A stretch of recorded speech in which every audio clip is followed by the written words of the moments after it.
Hello मित्रांनो, मनुस्मृती या अतिशय भयंकर ग्रंथातील एक श्लोक महाराष्ट्र राज्य शालेय अभ्यासक्रमामध्ये असावा की असू नये यावरती दोन गट पडलेले आहेत. ज्यांना तो श्लोक घ्यायचा होता त्यांनी तो घेतला, नंतर सूचना मागवलेल्या आहेत आणि यावरून मग संपूर्ण पुरोगामी मंडळी महाराष्ट्रातील आणि देशातील ती रस्त्यावर उतरून याचा विरोध करत आहे. मला भारतातल्या आणि विशेष करून महाराष्ट्रातल्या सर्व स्त्रियांना एक साधा प्रश्न विचारायचा आहे की तुम्हाला मनुस्मृती हा श्लोक हवा की नको, ही भूमिका आता तुम्ही घेतली पाहिजे. भारतातल्या सर्व शूद्रातिशूद्र मानल्या जाणाऱ्या जाती व्यवस्थेमध्ये शूद्रातिशूद्र मानल्या जाणाऱ्या सर्व लोकांना मला हा प्रश्न विचारायचा आहे की तुम्हाला हा ग्रंथ हवा की नको, या ग्रंथातील श्लोक हवा की नको, ही भूमिका आज तुम्हाला घ्यावी लागणार आहे. हवा असेल तर तुम्ही तशी भूमिका घ्या आणि नको असेल तर तशी भूमिका घेण्यासाठी देखील आता तुम्ही आवाज उठवला पाहिजे. मी तर म्हणजे माझं व्यक्तिगत एक थोडंसं असं तार्किक मत देणार आहे की अशा प्रकारचा श्लोक जर आलाच तर या श्लोकच्या अनुषंगाने संपूर्ण मनुस्मृती एकदा पुन्हा भारतातल्या सुशिक्षित, साक्षर, सुसंस्कृत, पुरोगामी आणि इतरही सर्वांनी ती एकदा जरूर वाचली पाहिजे. ती वाचल्यानंतर कळणार आहे तुम्हाला की भारतावर डॉक्टर बाबासाहेब आंबेडकर यांनी 25 डिसेंबर 1927 ला जेव्हा मनुस्मृतीचं दहन केलं तर किती मोठे उपकार केले आहेत. त्याशिवाय ही गोष्ट तुम्हाला आता कळणार नाही. कारण स्त्रियांना ज्या लहान सहान हक्कांसाठी अगदी पुरोगामी युरोपापासून तर प्रतिगामी अरब राष्ट्रांपर्यंत अनेक वर्ष संघर्ष करावा लागला, मरावा लागलं, तुरुंगवास भोगावा लागला, रस्त्यावर उतरावं लागलं, पिढ्यानपिढ्या त्यांच्या त्यामध्ये खपल्या, तरी देखील आजही त्यांचा संघर्ष आपल्याच माणूस बनून जगण्याच्या हक्कांविषयी सुरू आहे.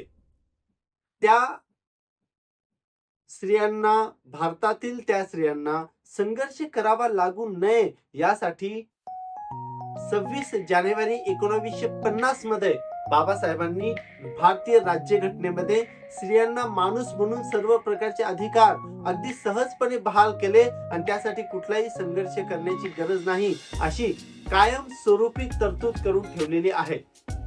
याची जाण आज न उद्या भारतातील सर्व स्त्रियांना येणारच आहे. परंतु आपण आता असा विचार केला पाहिजे की अतिशय मागास देशांमधील स्त्रियांच्या अवस्थेला ज्यावेळी आपण बघतो, ज्यावेळी आपली त्यांच्याकडे नजर जाते, त्यांचे लढे आपण म्हणजे कपडे कोणते घालावेत, अन्न कुठलं खावं, कुणाशी बोलावं, कुठे फिरायला जावं, कुणाशी लग्न करावं,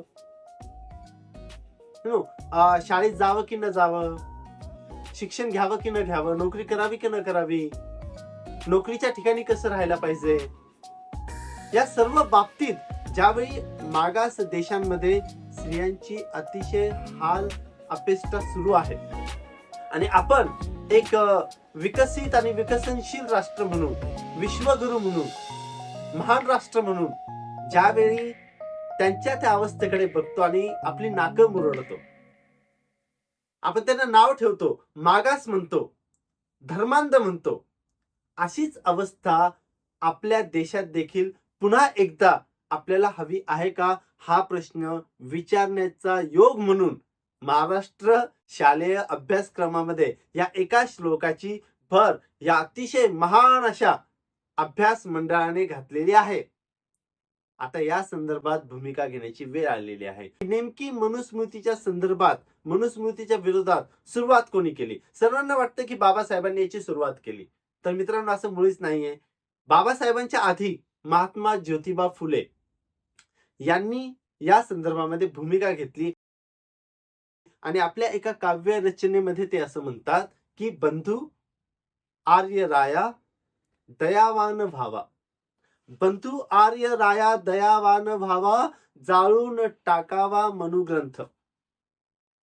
हे अतिशय स्पष्ट नेमकेपणाची भूमिका महात्मा ज्योतिबा फुले यांनी आपल्या काव्यरचनेत घेतली.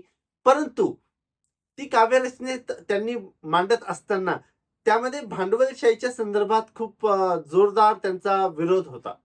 म्हणजे स्त्रियांच्या संदर्भात तर महात्मा ज्योतिबा फुले यांची भूमिका आपल्या सर्वांना माहितीच आहे. परंतु स्त्रियांच्या संदर्भात ती भूमिका असताना देखील त्यासोबतच भांडवलशाहीला विरोध म्हणून देखील महात्मा ज्योतिबा फुलेंनी भूमिका मांडली आणि ज्या महात्मा ज्योतिबा फुलेंना भारतरत्न डॉक्टर बाबासाहेब आंबेडकर यांनी गुरु मानले, गुरुस्थानी ठेवले, त्यांचा शब्द, त्यांचीच इच्छा 25 डिसेंबर 1927 रोजी महाड येथे मनुस्मृतीचे प्रतिकात्मक दहन बंधू आर्य राया त्यांच्याच ब्राह्मण समाजातील मित्रांना सोबत घेऊन त्यांनी त्याचं दहन केलं आणि या भारताला एक नवी दिशा दाखवण्याचं काम त्या दिवसापासून सुरू केलं, जे 1950 पर्यंत चाललं आणि 1950 पासून पुढचे 75 वर्ष, ज्याला आपण अमृत महोत्सवी वर्ष म्हणतो, त्या ठिकाणी आपण बघतो आहोत की अतिशय सुंदर असा भारत देश असण्यामागचं एक कारण याच्यामध्ये असं आहे की या भारत देशामध्ये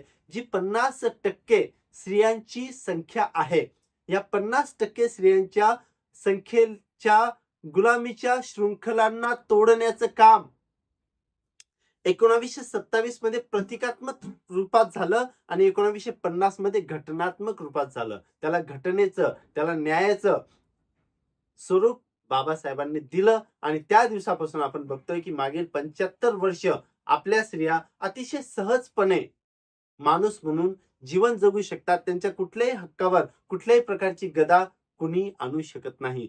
ज्यावेळी बाबासाहेबांनी मनुस्मृतीचं दहन केलं, डॉक्टर बाबासाहेब आंबेडकर यांनी मनुस्मृतीचे दहन केल्यानंतर 3 फेब्रुवारी 1928 ला बहिष्कृत भारतात त्यांनी असं स्पष्ट केलं, ते लिहितात, आम्ही जे मनुस्मृतीचे वाचन केले आहे त्यावरून आमची खात्री झाली आहे की त्या ग्रंथात शूद्र जातीची निंदा करणारी, त्यांचा उपमर्द करणारी, कुटाळ उत्पत्तीचा कलंक त्यांच्या माथी मारणारी व त्यांच्याविषयी समाजात अनादर वाढवणारी वचने ओतप्रोत भरलेली आहेत.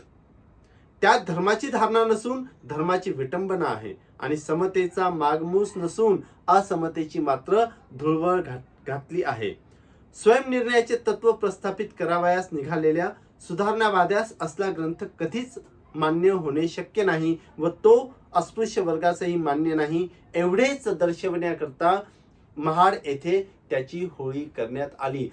ही अतिशय स्पष्ट भूमिका बाबासाहेब असमानतेच्या विरोधात घेतात. मग ती असमानता कुणासाठीही असू शकते. मग ती शूद्र म्हणवल्या जाणाऱ्या सर्व पुरुषांसाठी असू शकत होती आणि अतिशूद्र म्हणवल्या जाणाऱ्या शूद्र आणि उच्चवर्णीय घरातील समाजातील स्त्रियांसाठी देखील असू शकत होती. ही गुलामीची शृंखला तोडण्याचं महान कार्य बाबासाहेबांनी केलं. मग त्यांना एका मित्राने असं विचारलं की मनुस्मृती झाल्यानंतर की असलं जुनं बाळ जाळण्यात काय अर्थ आहे. त्यांना असं विचारलं की असलं जुनं बाळ जाळण्यात काय अर्थ आहे. त्यावेळी बाबासाहेब असं म्हणतात की मनुस्मृती हे एक जुनं बाळ आहे असे आमच्या मित्राप्रमाणे आम्हासही म्हणता आले असते तर आम्हास मोठाच आनंद झाला असता, परंतु दुर्दैवाने आम्हास तसे म्हणता येत नाही. मनुस्मृती ही जुनी जंत्री नसून चाली वहिवाटीत आहे. स्पृश्य लोक अजूनही मनुस्मृतीचे नियम पाळत आहेत.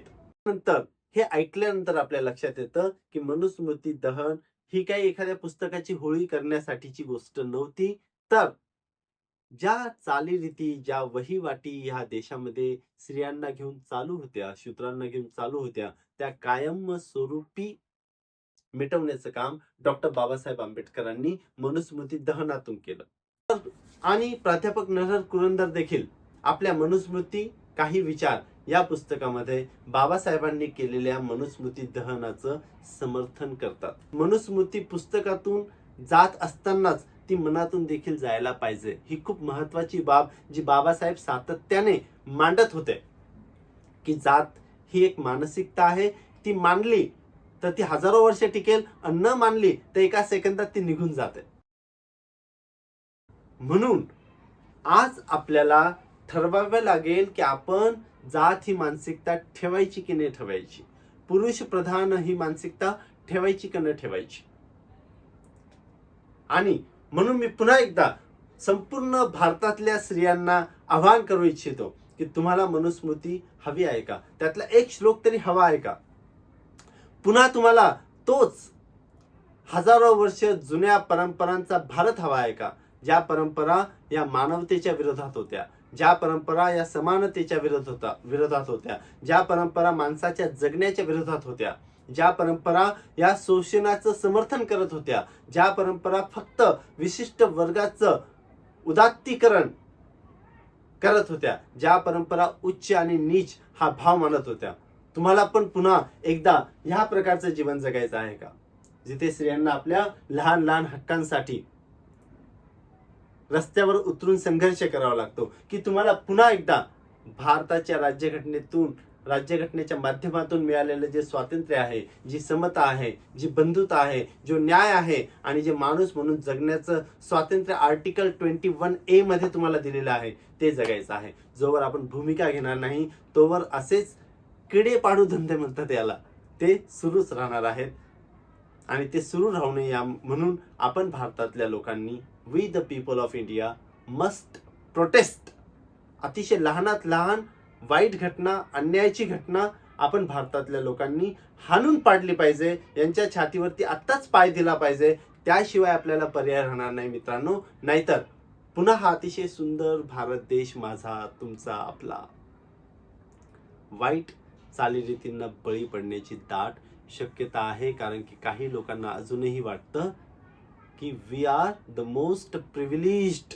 वेळीच या लहान सहान गोष्टींना आपण प्रोटेस्ट केलं पाहिजे, निषेध केला पाहिजे, तरच आपण एक सर्वांग सुंदर भारत देश म्हणून जीवन जगू शकू. धन्यवाद.